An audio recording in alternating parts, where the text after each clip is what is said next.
اور مسافر چوتھے دن کی ظہر تک۔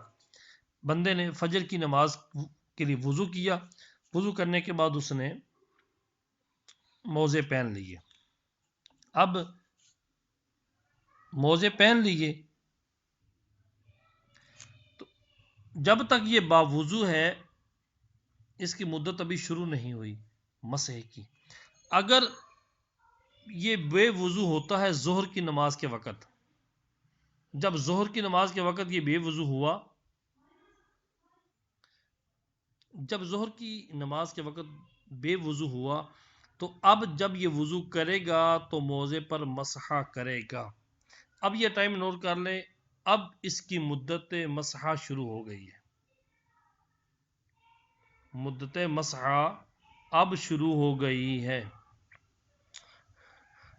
اور مسافر بندہ اس کی بھی مدت تو شروع ہو گئی، لیکن وہ چوتھے دن تک ظہر تک جتنی نمازیں آئیں، جتنی بار وضو کرے موزوں پر مسح کر سکتا ہے۔ مسئلہ نمبر 12، مقیم کو ایک دن رات پورا نہ ہوا تھا، آج ظہر کے وقت اس نے مسح کیا، تو اب ابتدائے حدث سے 3 دن 3 راتوں تک مسح کر سکتا ہے۔ یعنی مقیم تھا اور ایک دن ایک رات ابھی پورا نہیں ہوا، ابھی 2-3 نمازیں گزری ہیں کہ اس نے سفر شروع کر دیا اور سفر شرعی کے لیے گھر سے نکل پڑا ہے، تو اب یہ 3 دن 3 راتوں تک مزید مسح کر سکتا ہے۔ اور مسافر نے اقامت کی نیت کر لی، مسافر ہے اقامت کی نیت کر لی، اور اگر ایک دن رات پورا ہو چکا جو مسافر تھا پہلے، اور اس کے لیے مدت مسح 3 دن 3 راتیں تھیں، لیکن جب یہ مسافر چلا اور اس نے اب اقامت کی نیت کر لی، اگر اقامت کی نیت کی ہے اور اس کے لیے ایک دن ایک رات پورا ہو چکا ہے تو اب اس کا مسح جاتا رہا اور پاؤں دھونا فرض ہو گیا، اور نماز میں تھا تو نماز جاتی رہی، اور اگر 24 گھنٹے پورے نہ ہوئے تو جتنا باقی ہے، اب وہ جو مسافر تھا مقیم ہو چکا، اگر وقت کچھ باقی ہے تو ایک دن ایک رات پورا کر لے، مدت مسح کر سکتا ہے۔